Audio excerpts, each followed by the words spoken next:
What's up, crew? Welcome back to Libertalia Game Supply. Now, not too long ago, I posted a Snake Eyes Gate Guardian deck profile, and really it was a ton of fun to play around with. But there was one glaring issue with that idea. So today we're going to take a look at a reimagining of a Gate Guardian deck, and we're going to try to build it as cheap as possible. So no big $20, $30, $70, $100 cards. We're going to build this thing on a budget in a way that just about anybody that wants to play around with Gate Guardian can get into. So let's get into this real quick right here. First off, we got triple Labyrinth Heavy Tank. This is your main normal summon of the deck. It can normal summon itself without tributes. It just gains summoning sickness. And then once it's on the board, it can set a Gate Guardian piece in your back row, and then also get an additional pop if you have the field spell up when you resolve that effect. Then we got triple Shadow Ghoul of the Labyrinth. You can discard it to search that field spell, and then while it's in the graveyard during your battle phase, if your Gate Guardian monster battles while you have the field spell up, you can get a free pop right there. And as far as the Gate Guardian pieces go, I'm going to play one Sangha, double Kazajin, and one Suijin. The reason for the double Kazajin is because the Wind and Water and the Thunder and Wind are the two extra deck monsters that you're most likely going to summon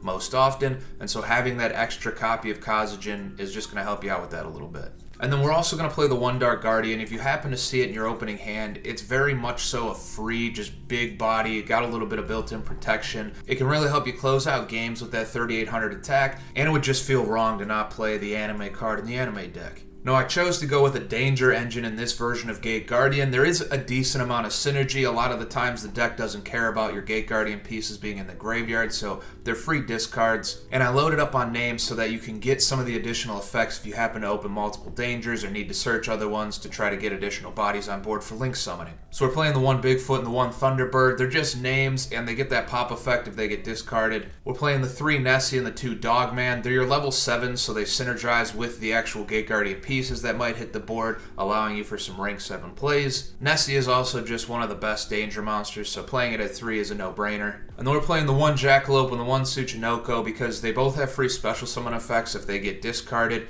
which is going to be useful for just setting up something in addition to your Gate Guardian stuff, which is a big thing that this deck seems to struggle with, and is why so many people are trying to play it with Kashtira, Snake Eyes, things that cost too much money. We're also playing two Elemental Hero Prisma as a backup normal summon. It effectively does the same thing as Labyrinth Heavy Tank without being a level 7 body to extra deck summon with. It gets you that fake name, it sets up the graveyard a little bit, so if you end up drawing into the Dark Guardian 1 out of 40 games or whatever, it can kind of set you up for just a huge explosive board and just end the game right there. And then triple Ash because it's 2024 Yu-Gi-Oh! And you gotta play hand traps. For spells, we're playing triple Labyrinth Wall Shadow and the one Terraforming to search it. This will set up another Gate Guardian piece in the back row as well as turning on some of the other effects in the deck. And then you have a small chance of getting that pop with the effect during battle phase if they control something with less than 1600 attack. Then we're playing one double attack Wind and Thunder. It's searchable removal, and it, as well as every other Gate Guardian spell or trap in the deck that isn't the field spell,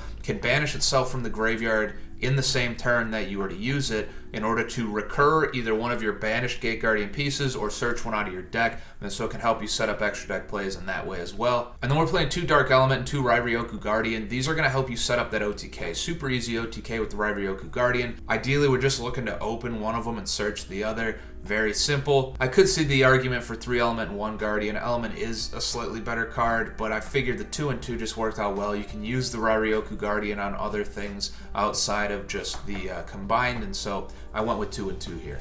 Then we're playing two copies of A Hero Lives to get you that free special summon of Prisma. That life point loss is actually not really a loss at all. We need that lower life point total in order to make Rairyoku Guardian live and to pull off the OTK, so you could even see this as a backup version of Dark Element, so long as you opened up the pieces necessary to hard summon the Great Guardians combined versus using the Dark Element to do so. And then we got the one obligatory Call by the Grave.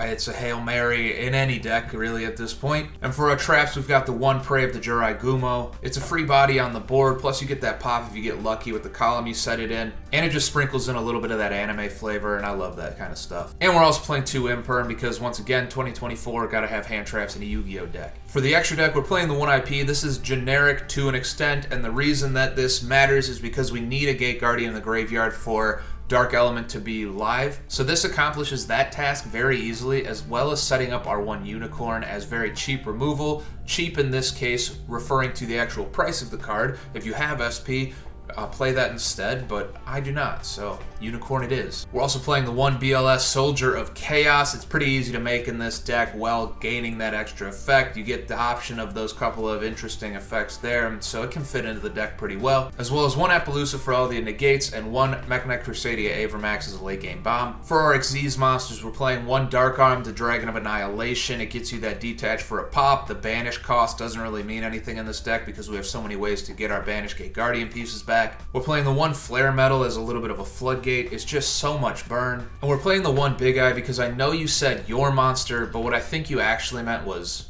our monster. And then for our fusions, we're playing the one Water and Thunder. This is the worst one. It just reduces attack on the field. We got two Wind and Water. This is the one that can negate a spell or trap twice per turn. So if you're going first, probably a good thing to leave up. We're playing two Thunder and Wind. This is a big part of the OTK because it can search those spell cards that we need to pull it off. And lastly, we're playing two Combine to deal the final blow. It also has a little bit of targeting protection, but that's not really that important. This is your main target for Rairyoku Guardian. Now let's take a look at how this OTK works here real quick. Alright, so to get the OTK, you really just need a couple of things here. One of the spells, this will be the hard part. It's either going to be Dark Element or Rairyoku Guardian. One or the other is fine. We'll just search the one we don't have. We also need a way to get two of the Gate Guardian piece names, Sangha and Kazujin, on the board. So Prisma, Hero Lives, Shadow Ghoul, anything like that that can set us up with those two monsters on the board will get us all the way there. So we'll lead off with our field spell. We'll set one of them in the back row. It doesn't matter which one's first, really. We'll normal summon the Labyrinth Tank with its effect. We'll use its effect again on the field. So now right here in this instance, because we had the field spell up, you would get a pop there as well. You're then going to special summon the Thunder and Wind. We're going to get that search off of Thunder and Wind to get the extra copy of the spell that we don't have. So now we have both of them. The OTK is imminent. We'll special summon the IP using our two bodies because we need this Gate Guardian in the graveyard in order to get the Dark Element to be live. Dark Element will activate. We'll pay half our life points to summon Combined. And then we'll use that Rairyoku Guardian, dropping them down. My big head's in the way. They're down to 4,000 life points. The Rairyoku Guardian will cut them down to half of whatever they had. So even if they were playing some type of life point gain deck like Valmonica or a Romage or something like that, it doesn't matter. The OTK will work the same no matter what. If they're at 1,000,000 life points, it'll cut them down to 500,000 and you'll be at 500,000, 3,750, and then you would just attack for game right there, and that's that. So the only way they can get out of this, apart from negates obviously, is if they have a monster with more than 3,750 attack on the board, and that's not a particularly common thing to show up, and so this is a pretty reliable way to hit the OTK. The unreliable part is being able to draw into the spell that you need, more or less. That'll wrap it up for today. I'm going to throw the total price of this deck on the screen right now in a cart in TCG Player so you know that I'm telling you the truth. Pretty impressive, isn't it? I know, barely costs anything at all. Like and subscribe if you want to see more deck profiles and combos in the future, just like this one. Happy deck building. I'll see you guys in the next one. Have a good one. Goodbye.